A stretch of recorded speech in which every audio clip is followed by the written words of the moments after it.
자, 메모해. 왼쪽에다 동생항변권 1번. 1번 왼쪽에다 날개라 동생항변권이 있는 자 이렇게 메모. 맨 좌측에다가 동생항변권 있는 자. 그리고 양가로 1번 비쌍무계약에서 그 다음에 양가로 2번 쌍무계약에서 이렇게 써놓으면 돼. 동생항변권이 있는 자. 하나는 비쌍무계약에서도 원래 동생항변권이 인정되는 자는 쌍무계약의 효력 중에서 쌍무계약에서 채무자가 있어야 돼. 근데 비쌍무계약에서도 인정되는 경우가 있다 그 말이야. 비쌍무계약에서도. 그리고 자, 비쌍무계약에서도 첫째 민법에 명문 규정이 있는 경우가 있는데 명문 규정이 있는 경우가 있고 판례가 인정하는 경우가 있고 판례가 부정하는 경우 몇 가지가 있는데 일단 이걸 외워줘야 돼. 이게 처음에 여러분들에게. 그러면 원래 동생항변권은 쌍무계약에서 양채무를 동시에 이행하는 것이 공평하기 때문에 공평의 원칙을 관철시키기 위한 제도인데 비쌍무계약에서도 생기는 경우도 있다. 이게 판례가. 근데 여기서 물어봐 버려. 그러면 첫째 여기는 이렇게 써놓자고 요약집 참고. 요약집을 한번 모셔봐. 요약집. 페이지 84페이지에 요약집 84페이지에 동생항변권이 인정 여부인데 양가로 1번 오른쪽에 비쌍에서 나오나? 그냥 비쌍 동그라미 쳐. 비쌍. 어디다가? 즉 지금 우리는 뭘 공부하냐면 비쌍과 쌍을 구별할 줄 알아야 돼. 비쌍과 쌍을. 그러니까 쌍무계약의 채무자는 다 있어. 근데 여기는 쌍무계약이 아닌 경우에도 판례가 인정하는 경우가 있다는 거예요. 그러면 비쌍에서 명문 규정이 있는 경우가 종가의 종신정기금 해제 종자 동그라미 쳐. 여러분들은 종신정기금 해제 종자 가등기 담보의 가짜 가등기 담보의 가짜 부담부 증여의 부자 세미님 박살나 버렸다. 종가의 부담도 전해라 동그라미 종신정기금의 종 가등기 담보의 가 부담부 증여의 부 매도인의 담보 책임의 담 종신정기금 계약 해제 가등기 담보 그 다음 여기는 그냥 조사 부담부 증여 매도인의 담보 책임 도급계약에서 수급인의 하자 모수와 도급인의 손해배상 의무 그 다음에 전세금 그리고 계약을 해제 이렇게 여기 원래 있었던 거 있었지? 이거 되나?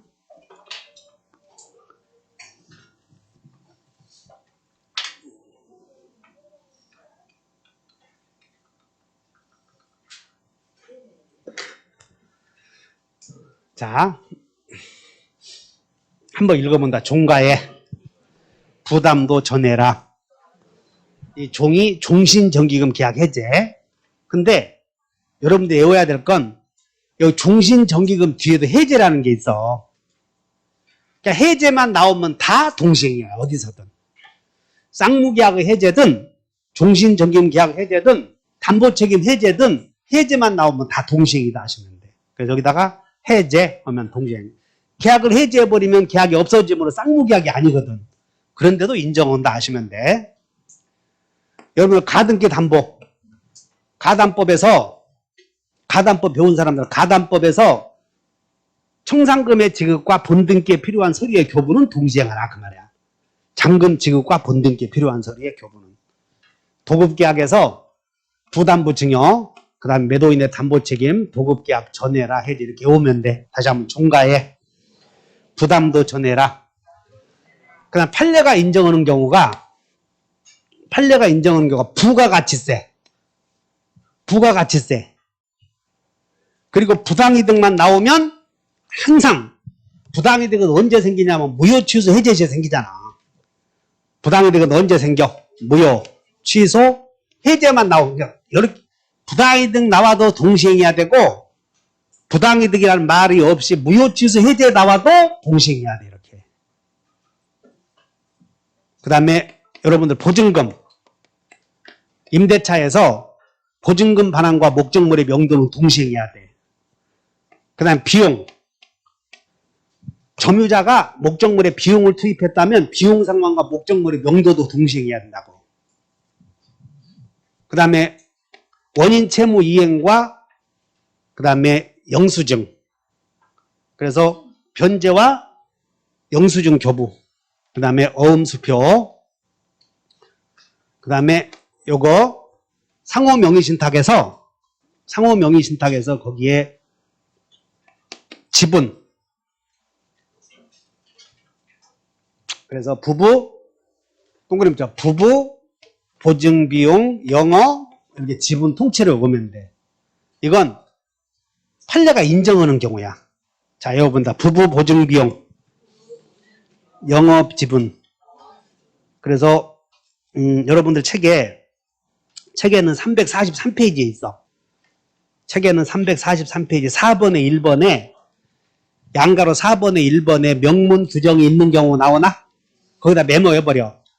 343페이지에 4번에 1번에 명문 규정이 있는 경우에다가 다시 메모해보자. 명문 규정이 있는 경우에다가 이렇게 써놓고 종, 가, 예, 부, 담, 도, 전, 해, 라 이렇게 써놔봐. 이거 외우줘야 돼 이거. 그 다음에 판례상 인정하는 경우 여기다가 판례상 인정되는 경우가 부가가치세 매매계약에서 매도인의 재산권 이전과 매수인의 양도소득세나 부가가치세 납부 허비를 했으면 동시행해야 돼요. 또 뒤에 있는 부는 뭐요? 여러분들 이제 343페이지에 2번에 판례에서 인정하는 경우 나오지? 거기다 밑줄 그시고 써놓으면 돼. 판례에서 인정하는 경우 오른쪽에 부부, 보증비용, 영이 뭐예요? 영이 영수증, 어가, 어음수표, 그 다음에 지분 이렇게 해버리는데 부부, 보증비용, 영어지분 이렇게 써놓으면 돼. 그 다음에 시험에 제일 많이 나오는 게 판례가 부정하는 경우. 여기는 부정하는 경우인데 여러분들 담보물권 소멸 절차만 나오면 담보물권 소멸 절차와 변제다 등기 말소 이렇게만 나오면 동시행이 아니야 이게. 담보물권 소멸 절차만 나오면. 그 다음에 차용증. 변제와 차용증 동시행이 아니라고. 그 다음에 시험에 제일 많이 나와요. 하나의 쌍무기 계약이 아니고 별개의 약정이야. 별개의 약정에 생긴 채무. 이 별이 뭐냐면 별개의 약정. 여러분들 그 84페이지 보충교재 그대로 있는 걸 지금 쓰는 거예요. 별개의 약정. 그 다음에 토지거래 허가. 여러분들 토지거래 허가 구역 내에서는 무효이기 때문에 동시행 문제 생기지 않아. 그 다음에 경매 절차 무효. 경매 절차 무효의 경우에는 동시행 문제가 안 생긴다. 이렇게 외워놓으면 판례가 부정하는 경우를 외워라 그러면 요거 외우자. 담보차별 투경이는 없다. 이렇게. 다시 외워보자. 담보차별 투경이는 없다. 이렇게 꼭 외워놔야 돼. 담보물권 소멸 절차. 담보물권이 여러분들 저당권, 유치권, 가등기 담보권, 전세권 다 이런 거예요. 담보물권. 임차권 등기. 담보물권이 뭐 다 같이. 저당권, 양도담보권, 가등기 담보권 다 동시행관계가 아니야. 먼저 채무 이행하고 등기 말소해야 돼. 담보차별. 차용증, 변제. 변제와 동시행관계 있는 거. 변제, 영수증, 차용증, 담보물권 소멸 절차. 변제와 동시행관계 있는 거 뭐뿐이야? 영수증만 써주면 되는 거고 차용증 주면 안 돼. 담보물권 소멸하면 안 된다고 먼저 변제해야죠. 그래서 변제와 동시행 관계 있는 것은 영수증만 써주면 된다 하면 돼. 다시 한번 변제와 영수증. 다시 한번 부부 보증 비용. 영어 지분. 그러니까 여러분들이 오늘 집에 가셔서 다 몰라도 요거 외우고 와요. 요거.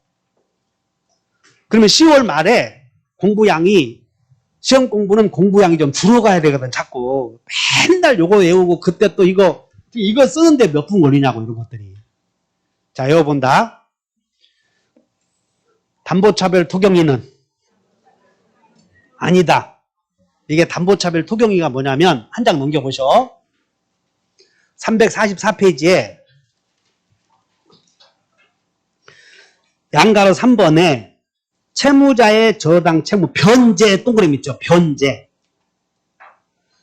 그 다음에 저당권 밑줄 그으셔. 그러니까 변제와 저당권 등기 말소는 담보물권 아니야. 그러니까 담보물권 소멸과 변제는 동시행 관계가 아니라고. 담보물권 소멸 절차와. 그 다음에 2번 변제 동그라미. 그 다음에 가등기 담보도 담보물권 소멸 절차 아니야. 그 다음에 3번 임차권 등기도 밑줄 그으셔. 담보물권이요 이것도. 임차권 등기도 담보물권. 그 다음에 4번 채권 증서 변제 동그라미 쳐봐. 오른쪽 변제 4번에. 변제와 동시행 관계 있는 것은 무엇뿐이라고? 영수증만 동시행이고 차용증이나 채권 증서나 차용증이나 같은 용어야 이게. 그 다음에 이제 5번 근저당권 실행을 위한 경매 동그라미 쳐봐. 경매. 여기 경매 절차가 무효인 경우에는 동시행이 아니야 이게. 경매 절차가 무효인 경우. 여기까지 이해하셨나? 그 다음에 토지거래 하나 더 써놓으면 돼. 7번에다가 써봐. 7번. 7번에다가 토지거래 허가구역에서 이렇게 하나 써버려. 토지거래 허가구역에서. 7번에다가 토지거래 허가구역.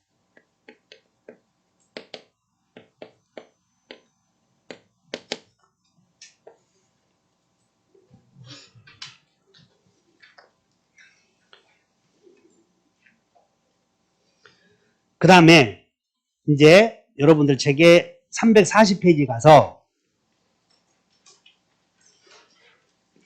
340페이지에서 2번에 동그라미 2번에 성립요건 나오지? 거기다 메모에 성립요건에다가 오른쪽에 뭐라고 써냐면 성립요건 오른쪽에다가 쌍무계약에서 인정되는 자 이렇게 써버려요. 성립요건에다가.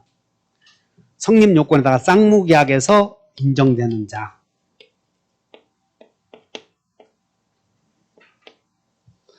이렇게 메모하시고 쌍무계약에 인정되는 자는 이렇게 써놓으면 돼. 채무자.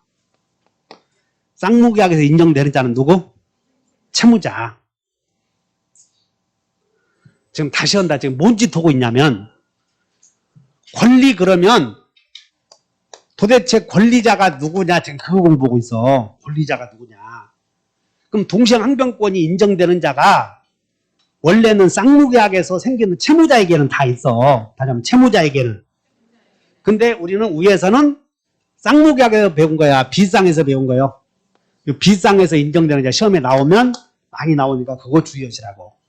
그럼 판례가 부정하는 경우 외워봐. 다 같이. 담보차별 토경위는 없다. 요거 외워놓고 이제 우리는 쌍무계약에서는 이제 채무자를 공부하는 거예요. 그래서 요건 쉬워. 갑과 을이 토지 매매를 해. 그러면 갑과 을이 토지 매매를 했을 때 매도인은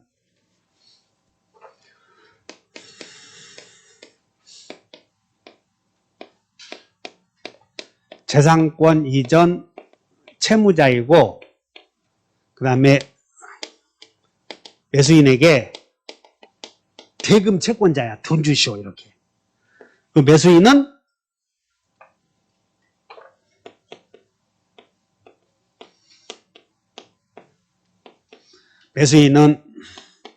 대금 지급하기로 했으니 대금 지급 채무자 또는 의무자.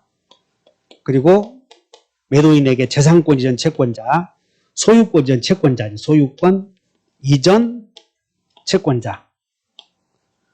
그럼 여기서 동시행항변권이 뭔 얘기냐면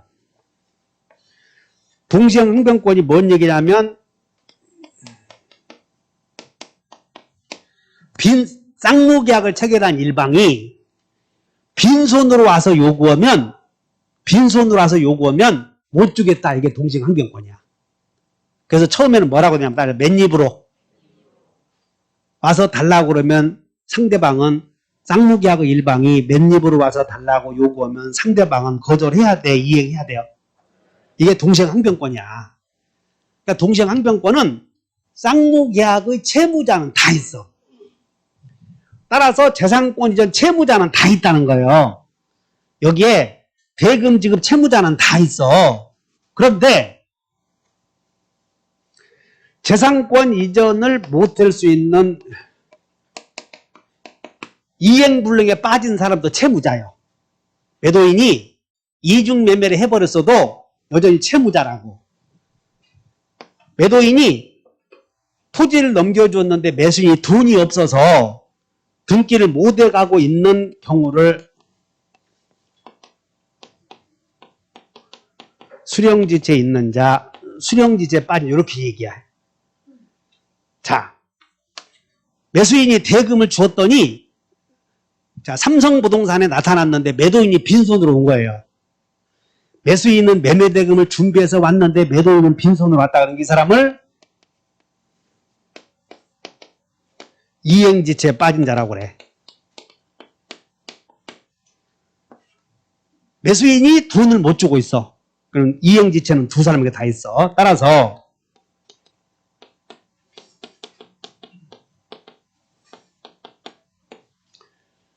동시행항변권은 맨입으로 와서 달라고 하면 거절할 수 있는, 여기서 잘 봐. 매수인이 요 시점에서 매도인에게 등기 서류를 넘겨준 거야. 부동산에 나타나지, 삼성부동산에. 삼성부동산에 매도인은 서류 갖고 오고 매수인은 맨집으로 왔어. 오케이? 그럼 매수인이 맨입으로 왔으니까 매도인은 서류 주겠어, 안 주겠어? 이 경우를 매수인은 수령지체에 빠진 자라고 그래. 근데 그 후에 또 2주 후에 삼성부동산에 나타났는데 이 친구가 맨입으로 왔어. 그럼 과거에 수령지체에 빠진 을에게 맨입으로 와서 돈 주시오 요구하면 을은 돈 줘야 돼, 거절해야 돼. 맞지? 그래서 여러분들 책에 자, 지금부터 341페이지를 한번 가봐. 341페이지에 양가로 3번에 밑줄 그으셔봐. 동그라미 1번 수령지체에 빠진 자 밑줄 그으셔봐. 밑줄 그었나? 그럼 여기 봐. 수령지체에 빠진 자도 채무자예요? 아니요? 채무자잖아. 지금 이 수령지체에 빠진 자도 채무자예요, 시방. 됐지?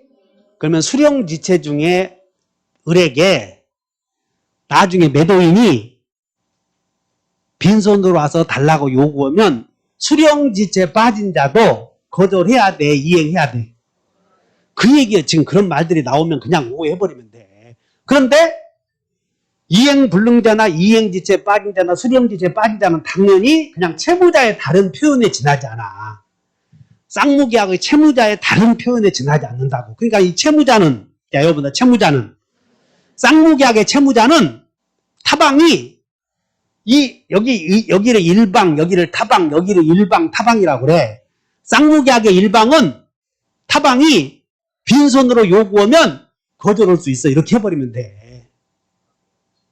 근데 채무자의 표현이 책에서 달라질 수가 있다는 거야. 그것이 이행지체.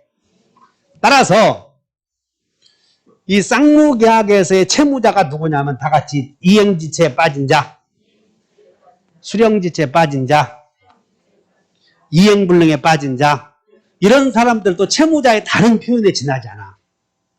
그래서 제일 시험에 많이 나오는 게, 자, 여러분, 지체불능자도 있다.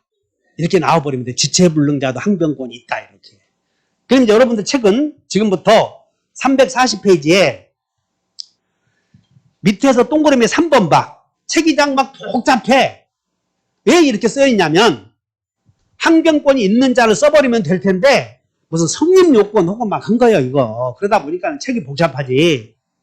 그래서 밑에 그러니까는 책이라고 하는 것은 읽어봤을 때 쉽게 해결 능력이 생겨야 돼. 조금 복잡해야 돼. 그래야 이게 학원 나오지.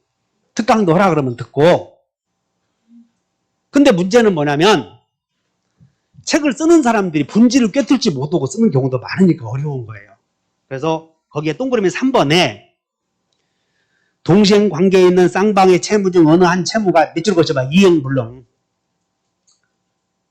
이행불능이 됨으로 인하여 발생한 손해배상 채무도 여전히 다른 채무와 동시행 관계에 말이 어려워. 그러니까 결론은 이런 것이야. 이행불능에 빠진 자도 항변권 있어 없어? 그렇게 해결해보면 될 것을 이행불능에 빠진 경우 이행불능에 빠진 자는 손해배상 채무로 변하고 어쩌고 막 하니까 시험에 문제를 풀 때는 진짜 어렵게 된다고. 자, 이제 외운다. 이행불능에 빠진 자도. 그래서 채무불이행에 이행지체, 이행불능, 수령지체 세 가지를 채무불이행이라고 불러. 그래서 이 사람들이 채무불이행에 빠진 자도 항변권 있다. 이거 보면 돼. 설득돼? 그 다음에 이제 여기서 여기 봐. 매도인이 먼저 여기서 서류를 상식이야 상식. 매도인이 먼저 여기서 서류를 넘겨주기로 했대. 우리 10월 11월 우리는 처음에 나랑 세희랑 만난 날이 11월 11일이야. 작년 11월 11일 만나서 지금까지 왔다고. 그럼 11월 11일 날 계약을 해서 12월 11일 날 삼성부동산에서 만나기로 한 거예요. 근데 계약서를 쓸 때는 매도인이 먼저 서류 주기로 했고 매수인은 12월 20일 날 주기로 했어. 그럼 매도인은 먼저 등기해 주기로 한 사람을 다 선의행 의무자. 선의행 의무자는 먼저 등기해 줘야 돼? 거절해야 돼? 선의행 의무자는. 그러니까 선의행 의무자는 선이행이 하기로 한 사람은 거절하면 안 돼. 근데 선이행이 편안한 자요? 불안한 자요? 이 말이 뭐냐면 갑이 여기서 서류를 넘겨주기로 했으면 먼저 넘겨줘야 돼. 다 임의 규정이니까. 아까 내가 서두에서 계약법에서는 계약서에 쓴 것이 다 유효라고 그래서 매도인이 먼저 등기해주기로 했으면 해줘야 되는데 등기해주기로 했는데 12월 11일 날 갑이 먼저 등기해주기로 했는데 12월 10일 날 을이 파산 선고를 당해. 을이 무슨 선고? 그러면 을의 파산 선고를 당하면 매도인이 이때 등기해주고 매수인이 돈 주기로 한 날이 되었을 때 돈을 받지 못할 상황이 생겼잖아 지금. 다시 한다. 매도인이 먼저 등기해주기로 했어. 돈은 다음에 받고. 근데 등기해주려고 하는데 소문이 매수인이 재산 상태가 악화되었다니까. 그럼 먼저 등기해 주었을 때 다음에 매수인을 믿고 등기해 주었는데 다음에 매수인으로부터 돈을 받을 수 있는 그런 방법이 상황이 변했잖아 이런 게. 그래서 이런 경우를 자 여러분들 선의행이 불안한 자 이렇게 얘기해. 선의행이 불안한 자도 항변권이 있다 해버리는 거예요. 그러면 이제 다 해결이 됐네. 여기서 채권 양도인 하나만 해결하면 되네. 채권 양도인. 이게 뭐냐면 여기 봐.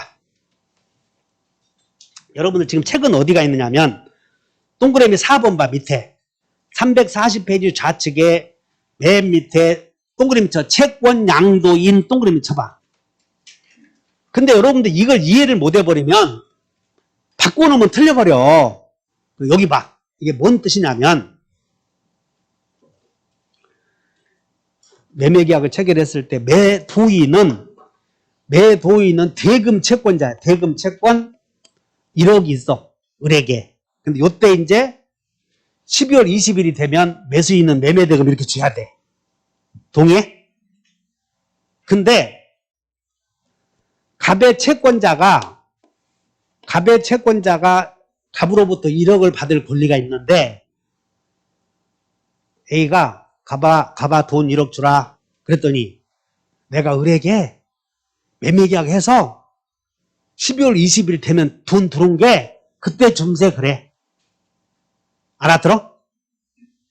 그러면 12월 20일이 되었을 때 매도인의 통장에 돈이 입금이 되면 매도인이 이 사람에게 줄 텐데 못 믿잖아.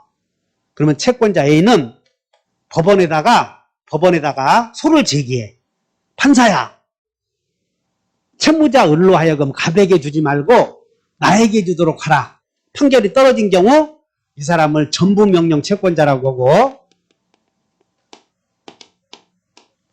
이 사람을 을이 갑에 대한 채무자였는데 판결에 의해서 다른 사람의 채무자로 변했지. 이 사람을 따라서 제3채무자. 용어가 나와. 이제 오늘은 제3채무자 하나를 배우는 거예요. 제3채무자가 누구냐면 갑에 대한 채무가 갑의 채권자에 대한 채무로 변한 걸 제3채무자라고 불러. 다시 한다. 원래 갑에게 돈을 줘야 되는데 판사가 그 돈을 갑에게 주지 말고 다른 사람에게 주어라 한 경우 이 을을 A에 대한 제3채무자다 이렇게 얘기한다 이거야. 자, 그냥 제3채무자가 들어봤지? 다시 한번. 갑에 대한 채무가 다른 사람의 채무로 변해. A가 B에게 줘야 돼. 근데 B는 C에게 주는 경우. 자, 여기 본다. B에 대한 채무가 C에 대한 채무로 바뀌는 경우. 이런 걸 제3채무라고 그래. 그리고 이 사람을 제3채무자라고 그래. 오케이? 그럼 여기 봐. 그러면 갑이 요 시점에서 A에게 돈을 줘야 되는데 A가 못 믿어서 소송을 제기했더니 판사가 을아 너는 A에게 돈을 주어라 이렇게 판결이 떨어져. 그러면 이 갑의 채권이 A에게 양도됐어. 이 사람을 다 같이 채권 양도인. 그러니까 결국은 채권 양도인도 채무자야 지금.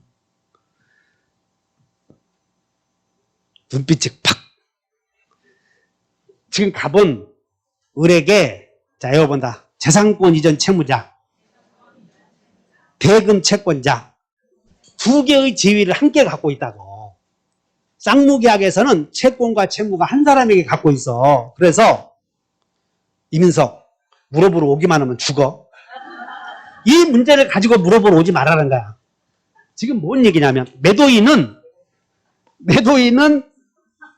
다 같이 재산권 이전 채무자, 대금 채권자, 매수인과 매도인은 채권 채무를 두 개를 갖고 있어 지위가.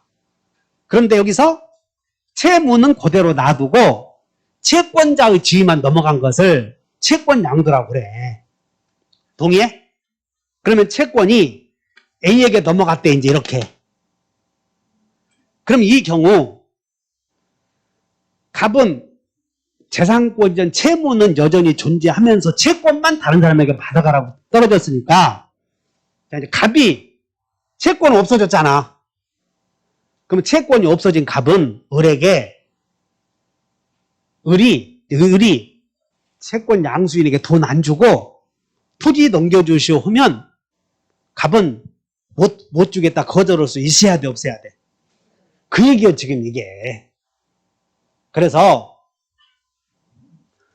채권이 양도된 경우에도 원래의 재산권 이전 채무자는 원래 채무자, 대금 채무자가 채권 양수인에게 돈 안 주고 서류 달라고 요구하면 채무자는 네가 채권 양수인에게 돈 줄 때까지 나도 재산권 이전 못 해주겠다 할 수 있고, 두 번째는 을이야, 을. 채권 양수인 A가 을에게 야 빨리 매매대금 1억 달라 요구하면